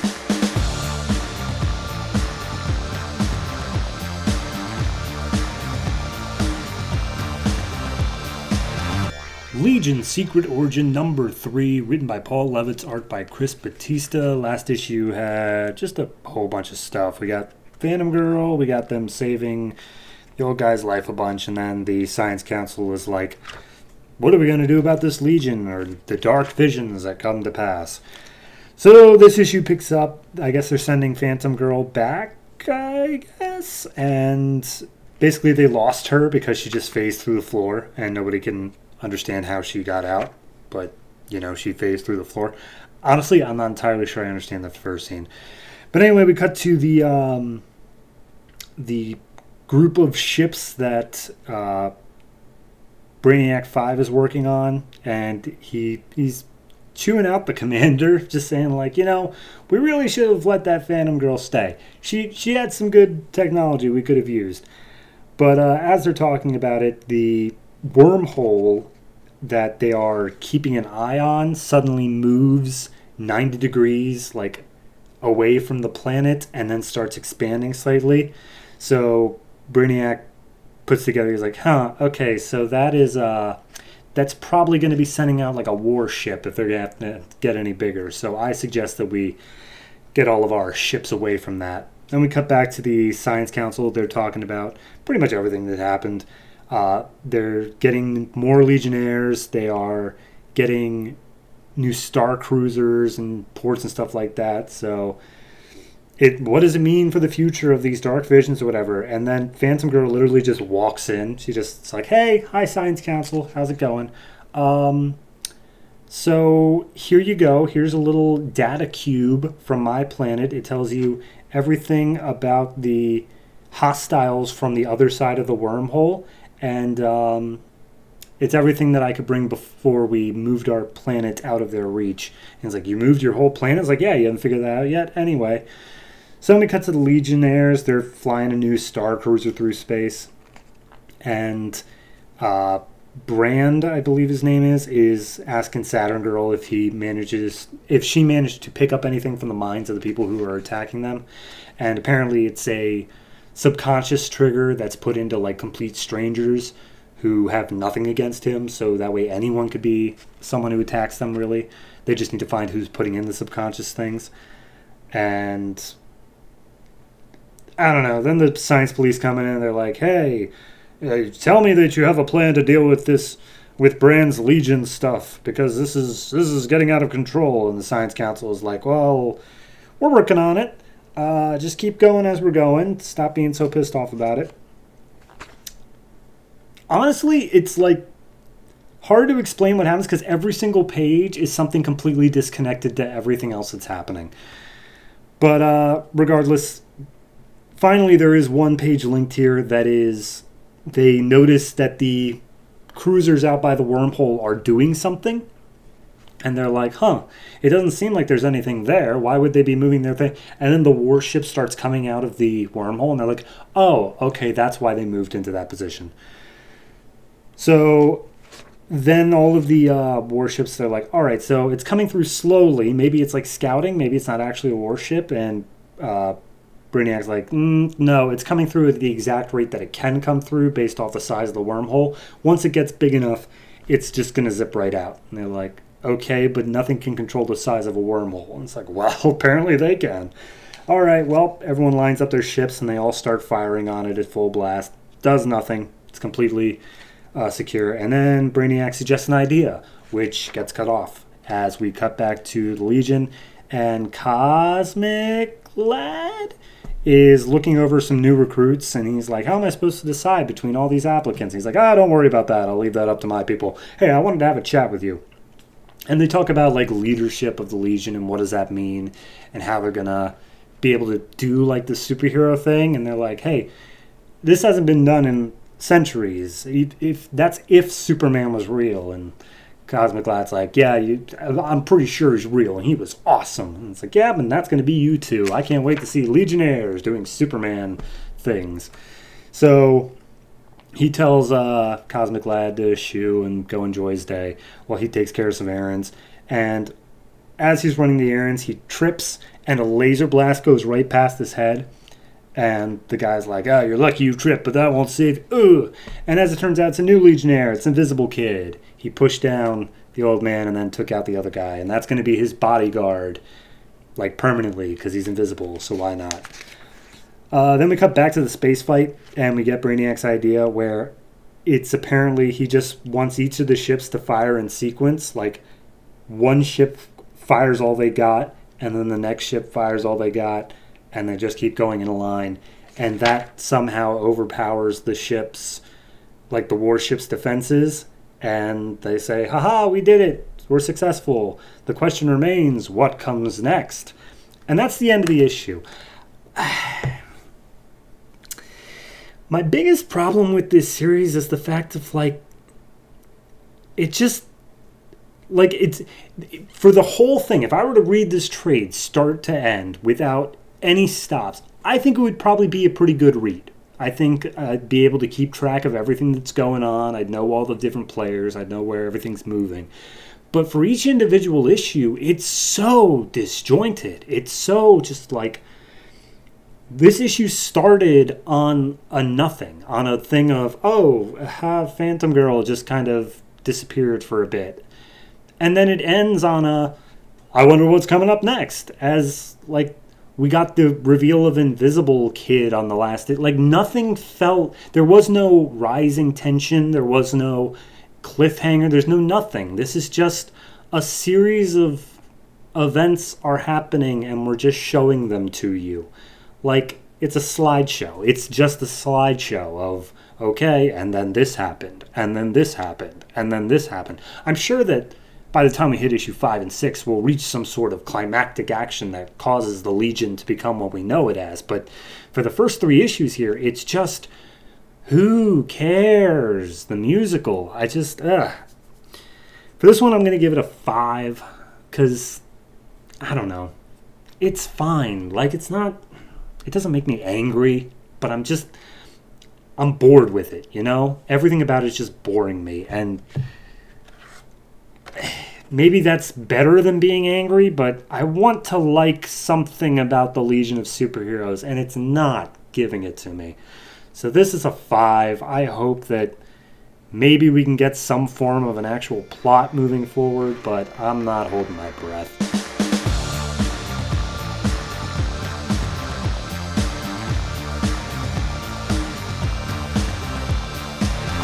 And that's it. That is all the comics that came out from DC Comics this December 28th, 2011. And with that is also all the comics that came out this year.